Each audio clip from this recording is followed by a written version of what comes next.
ത്രിതല പഞ്ചായത്ത് സംവിധാനം തട്ടിപ്പ് കേന്ദ്രമായി മാറിയിരിക്കുകയാണെന്ന് KPCC നിർവാഹക സമിതി അംഗം അഡ്വക്കേറ്റ് ഇബ്രാഹിംകുട്ടി കല്ലാർ പറഞ്ഞു. കൊക്കയാർ പഞ്ചായത്ത് ഭരണസമിതിയുടെ കെടുകാര്യസ്ഥതയ്ക്കെതിരെ സംഘടിപ്പിച്ച പഞ്ചായത്ത് ഓഫീസ് മാർച്ച് ഉദ്ഘാടനം ചെയ്ത് സംസാരിക്കുകയായിരുന്നു അദ്ദേഹം. തദ്ദേശ സ്വയംഭരണ പ്രസ്ഥാനങ്ങളെ തകർക്കുന്ന നയമാണ് പിണറായി വിജയനും ഇടത് സർക്കാരും സ്വീകരിക്കുന്നതെന്നും അദ്ദേഹം കൂട്ടിച്ചേർത്തു. നമുക്കറിയാം, നമ്മളൊക്കെ പലപ്പോഴും തിരുവനന്തപുരത്ത് സ്വരാജ്യ ഭവനിൽ പ്രവർത്തിക്കുന്ന തദ്ദേശ സ്വയംഭരണ സ്ഥാപനങ്ങളുടെ എല്ലാം ആഫീസുകളിൽ നിലനിൽക്കുന്ന ആഫീസിൽ പലവട്ടങ്ങളൊക്കെ പോയിട്ടുണ്ട്.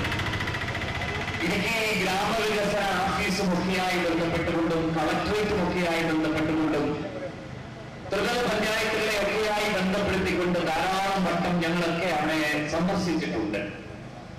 പക്ഷെ ഒരു കാര്യം ഉറപ്പാണ്, ഇടുക്കി ജില്ലയിൽ തന്നെ ഏറ്റവും മോശപ്പെട്ടതും ഏറ്റവും അഴിമതി നിറഞ്ഞതും ഏറ്റവും സ്വജനപക്ഷപാതം നിറഞ്ഞതും ഏറ്റവും കൂടുതൽ വികസന പിന്നോക്കാവസ്ഥ രേഖപ്പെടുത്തിയതുമായിട്ടുള്ള പഞ്ചായത്ത് അതിന്റെ ഒന്നാം സ്ഥാനത്ത് പുറകിൽ നിന്ന് നിൽക്കുന്നത് കൊക്കയാർ ഗ്രാമപഞ്ചായത്താണ് എന്നും വളരെ അടിവരയിട്ട് ഞങ്ങൾക്കൊന്ന് പറയാൻ കഴിയും.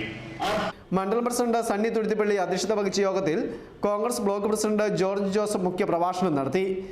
നേതാക്കളായ Sunny Thattinkal, Naushad Vembili, Tony Thomas, Olickal Suresh, Swarnalatha Abkuttan, Ayub Khan Kattaplackal, PJ Varghese, KH Thoufeeq, Alvin Philip, Stanley Sunny, Francis Thomas, Benny Sebastian, VC Joseph, Shaji Pullattu, PV Viswanathan, Sunitha Jayaprakash, Josy Joseph, Rajani Rajan, Mathew Kambiyil, K Shibu തുടങ്ങിയവർ പ്രസംഗിച്ചു.